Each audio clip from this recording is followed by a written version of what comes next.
श्री नवनाथ कथासार अध्याय 3. मारुती व मच्छिंद्रनाथ यांची भेट. मच्छिंद्रनाथाचे श्रीराज्याकडे गमन. मच्छिंद्रनाथ पूर्वेकडच्या जगन्नाथदी तीर्थयात्रा करून सेतुबंध रामेश्वरास गेला. तेथे मारुती स्नान करून बसणार तोच पाऊस पडू लागल्यामुळे तो आपणास राहावयाकरता दरडी उकरून गुहा करू लागला. हे मारुतीचे कृत्य पाहून मच्छिंद्रनाथास विस्मय वाटला.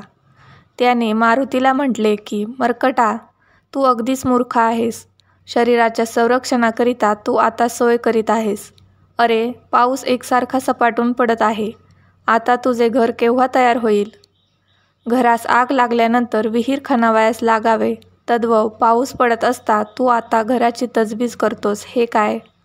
असे मारुतीला मच्छिंद्रनाथाने म्हटल्यानंतर तू असा चतुर दिसतोस, तो कोण आहेस? म्हणून मारुतीने मच्छिंद्रनाथास विचारले. तेव्हा मी जती आहे व मला मच्छिंद्र म्हणतात, असे त्याने उत्तर दिले. त्यावर तुला जती असे लोक कोणत्या अर्थाने म्हणतात, असे मारुतीने मच्छिंद्रास विचारले. तेव्हा माझा शक्ती प्रताप पाहून लोक मला जती म्हणतात, असे त्याने उत्तर दिले. त्यावेळेस मारुती म्हणाला, आजपर्यंत आम्ही एक हनुमंत जती आहे असे ऐकत होतो. असे असता तुम्ही एक नवीनच जती एकाएकी उत्पन्न झालात. पण आता ते कसेही असो, मी काही दिवस मारुतीच्या शेजारी होतो, यास्तव त्याच्या कलेचा 1000वा हिस्सा माझ्या अंगी महान प्रयासाने आला आहे. तो मी या समयी तुला दाखवतो. त्याचे निवारण कसे करावे ते तू मला दाखव, नाहीतर जती हे नाव तू टाकून दे. याप्रमाणे मारुतीने मच्छिंद्रनाथास किंचित लावून म्हटल्यानंतर त्याने उत्तर दिले की, तू मला कोणती कला दाखवित आहेस ती दाखव.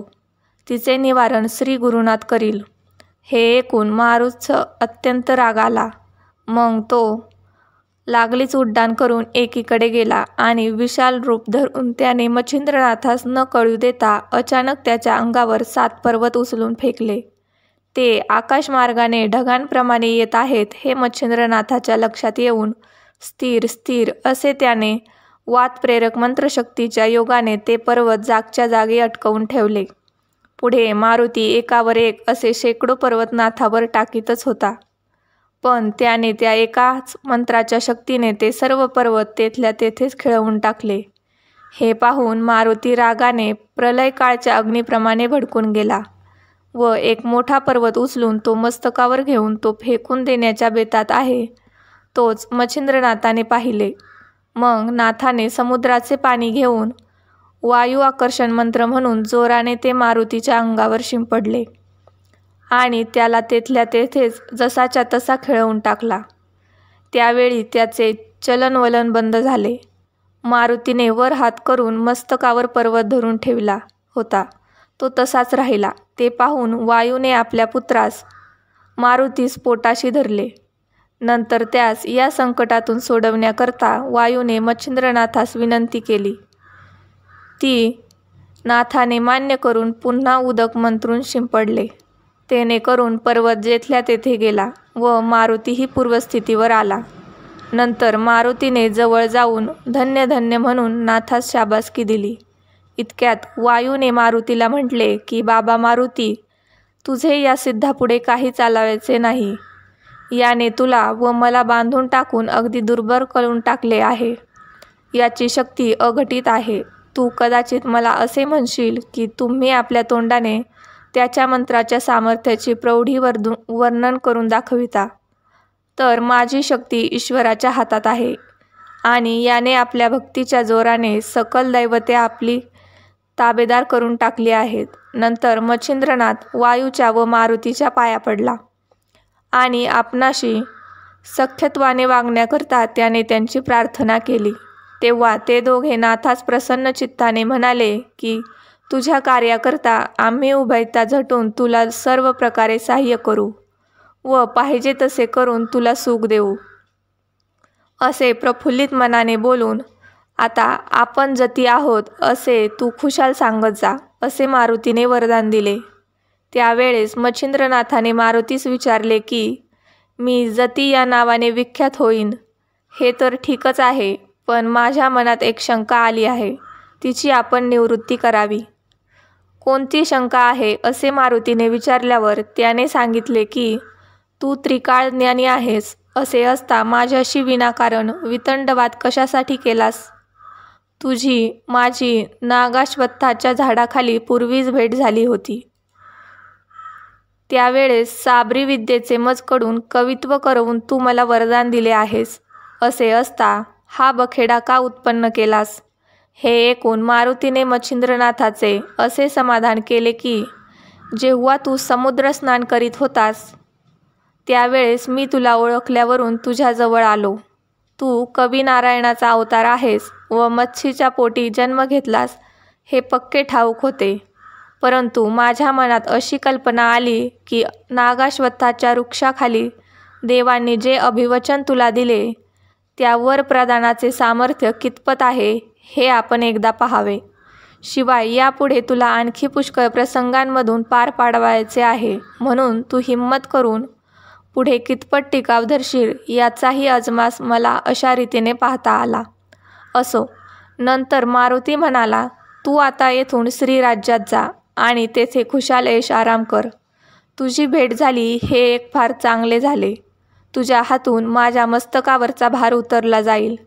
मग असे कोणते ओझे तुझवर पडले आहे? म्हणून मच्छिंद्रनाथाने विचारल्यानंतर मारुतीने मुळारंभापासून सर्व कच्चा मजकूर त्यास सांगितला. मारुती म्हणाला, योगेश्वरा, लंकेच्या रावणास जिवे मारून रामचंद्र सीतेस घेऊन अयोध्येस येत असता तिच्या मनात आले की मारुती निसंशय रामाचा पक्का दास आहे, यास्तव आपल्या हातून त्याचे होईल तितके कल्याण करावे. म्हणजे याचे लग्न करून देऊन संपत्ती संतती सर्व अनुकूल करून देऊन सर्व सुख संपन्न करावे. स्त्री वाचून संसारात सुख नाही तर ती करून देऊन याचकडून सर्व संसार करवावा. परंतु हा ब्रह्मचारी असल्याने माझे भाषण मान्य करील की नाही असा संशय तिच्या मनात आला.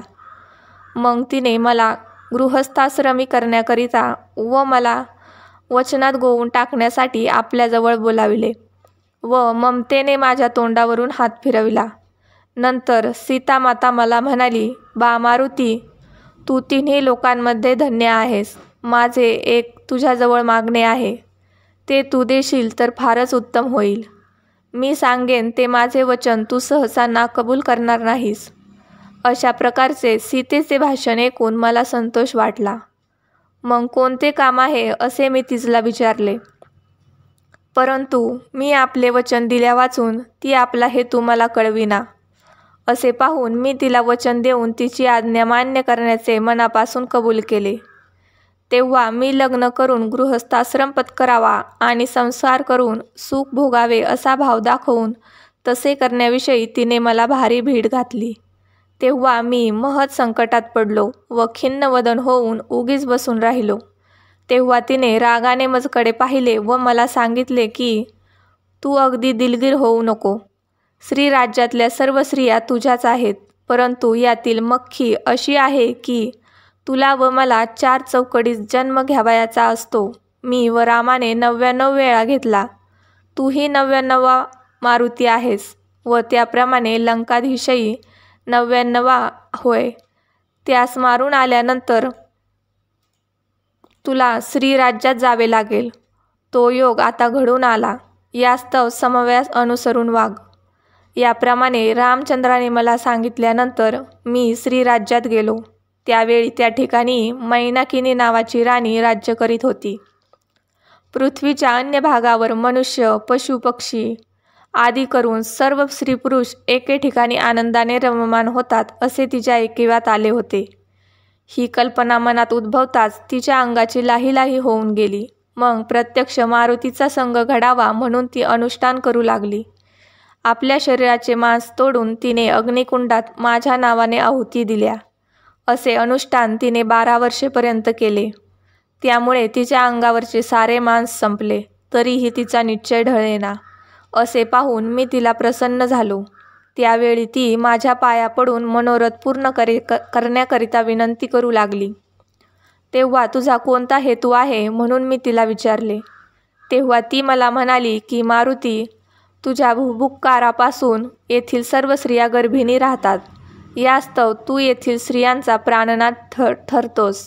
तेणे करून सर्वांना सुख होते. परंतु माझ्या मनात तुझ्याशी प्रत्यक्ष मैथुन करावे असे आहे. ही माझी इच्छा तू पूर्ण कर. मैथुनाची पद्धत तिन्ही लोकात चालत असता तो प्रसंग आम्हास स्वप्नात सुद्धा नसावा अशी आमच्या कर्माची स्थिती आहे. तर तू ते सुख आम्हास प्रत्यक्ष दे, असा तिने आपला अभिप्राय मला सांगितला. नंतर मी तिला सांगितले की ब्रह्मचर्य व्रत मी कडक पाळतो असा माझा डंका सर्वत्र गाजत आहे. यास्तव ही गोष्ट माझ्याकडून घडावायची नाही. आता तुझे मनोरथ पूर्ण करण्याकरिता मच्छिंद्रनाथ येथे येईल. तो तुझ्या मर्जीनुरूप वागेल. तो मच्छिंद्रनाथ साक्षात कविनारायणाचा अवतार होय. त्याचपासून तुला तुझ्या तपाची फलप्राप्ती होईल. अशा युक्तीच्या मार्गाने मी तिचे शांतवन केले. तो योग आज घडून आला, तर तू तिकडे जाऊन तिचे मनोरथ पूर्ण कर. मारुतीचे असे भाषण ऐकून मच्छिंद्रनाथाने सांगितले की मी ही ऊर्ध्वरेताच आहे, म्हणून मला हे कार्य सांगून काय उपयोग आहे. माझ्या ब्रह्मचर्याचा मात्र अशाने समूळ नाश होईल व जगात दुर्लौकिक होईल.